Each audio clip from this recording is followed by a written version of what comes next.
2024 Raptor Ranger, and let's get this engine bay started cleaner. We're just going 10-to-1 with Kraken in the foamer, and we're just going to lightly spray it on this and kind of let that bleed down and dwell, and then we'll come back in with the pressure washer and rinse all that off.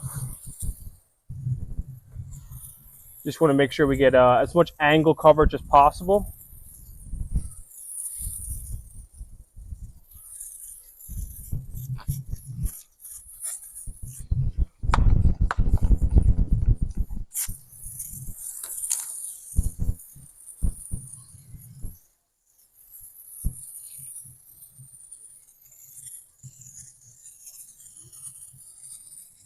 And that's all there is to it for this one here.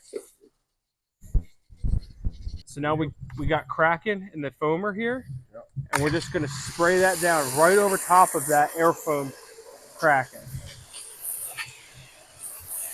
What are two different steps? So I go with the initial dry foam step to allow a more pungent cleaner to kind of dwell on top of it. And then this both acts as a more total and complete coverage while also diluting that initial cleaner step. I do that primarily for grease. Now this is a newer car, so there's not really grease on it. But if there was, or oil slack from a bad oil change, something like that, that initial spray of Kraken takes care of it. It's more or less habit, Sure. It's part of your process. Exactly.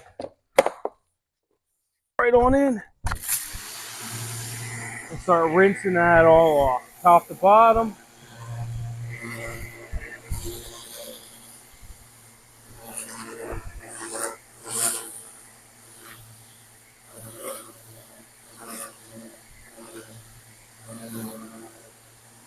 So the great part about doing it this way is we have that Kraken cleaner on that wiper cowl, which is always filthy.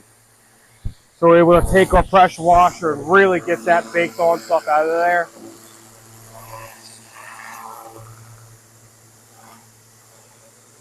It's a nice way to make sure you don't miss a step or anything, especially with that. There's nothing like being in the middle of your contact wash and seeing pine needles and acorns in your wiper cowl.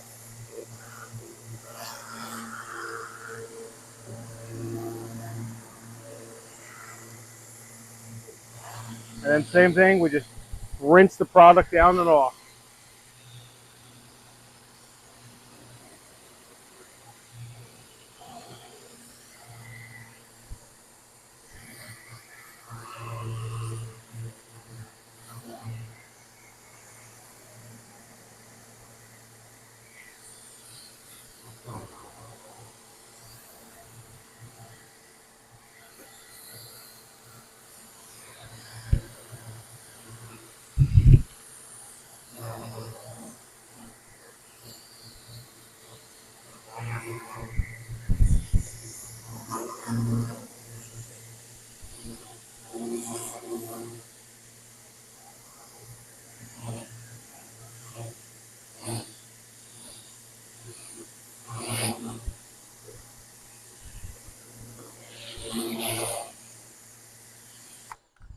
That's all to it for that step, really. We're going to foam down the wheel wells of this Ranger Raptor before we start doing our actual contact wash.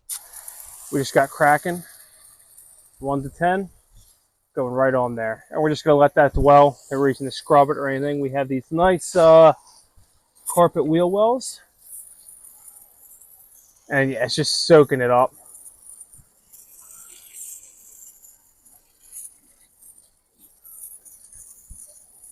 And while that dwells, we're going to move on to the front one.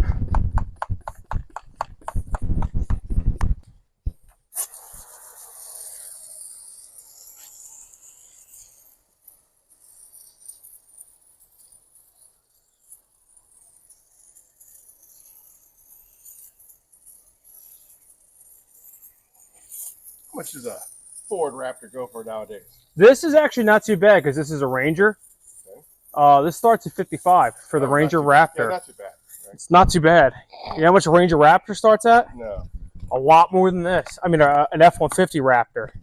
I think this is actually one of those trucks, man, that I think Ford should have come out with so long ago. You get everything that you ever would have wanted out of a Raptor F-150 without paying the overinflated. So at this point in the video shoot, the microphones had died and we had not realized it. So we continued to record and talk and banter and discuss the process. So because the videos died, I'm just going to dub over this real quick. At this point, we are doing a decon. And by doing so, we're taking the Furies iron remover and fallout remover and spraying it liberally over the entire vehicle. It is safe on all surfaces: glass, plastic, trim, rubber, and we are basically trying to do a pre-soak slash decon before we get to the contact wash. This part is very important to the wash process because it gets rid of any embedded fallout and any bonded contaminants that still might be on the surface before we start the contact wash.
So here Ryan is starting to prepare his contact wash, and there's been a lot of conversation about the importance of having a high pH pre-soak to again help loosen up any of those bonded contaminants.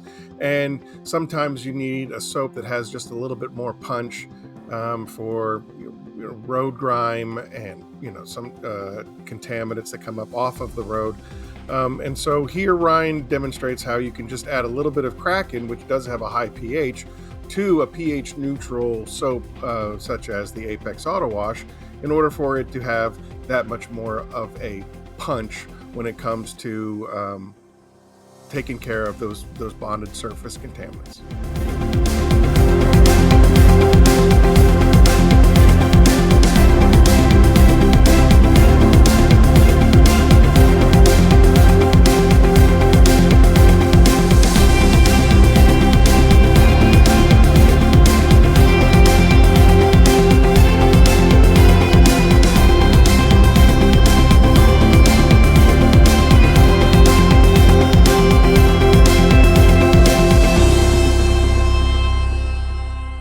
Apex. So this is the Apex soap with just a little bit of Kraken in there. Again, Kraken's all surface safe. You don't have to worry about it drying differently or anything like that. You can just use that to kind of boost the pH of that solution. And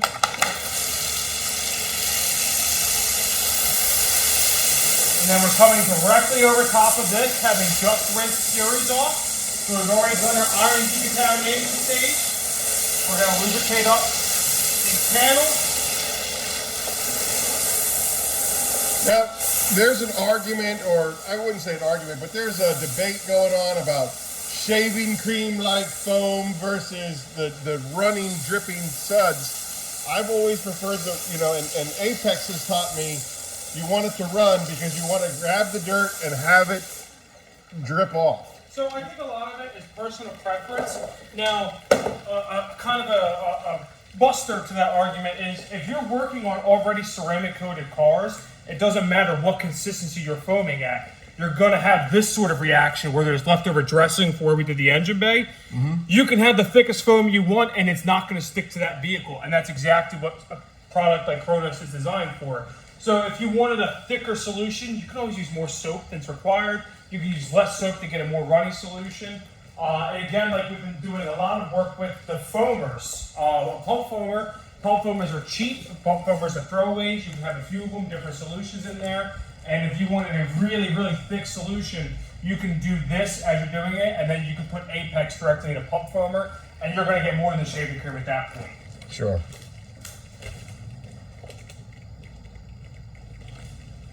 I do personally like my foam to kind of, I like to run a little bit. Yeah. You know, regardless of what exactly it's doing, I like it to run a little bit because then it kind of lets me see where I've worked, you know? And again, when you're talking strictly foam cannon application, you're just using that as, again, a friction reducer. Already having the foam and suds on that paintwork helps reduce the friction you're going to cause during your contact wash process, but you're still picking up your actual cleaning solution in your bucket.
Man, I gotta say, I really like this kind of mini Raptor vibe. This thing, I like it way better. Like I mean, this is a choice looking truck, and just compared to it being in the shop, man. I mean, this is small. I have F-150s in here all the time. This, dude, this thing got less space than that fucking Impala does, and you got a pickup truck bed. Yeah. Yeah, I'm all in for this Raptor Ranger, man.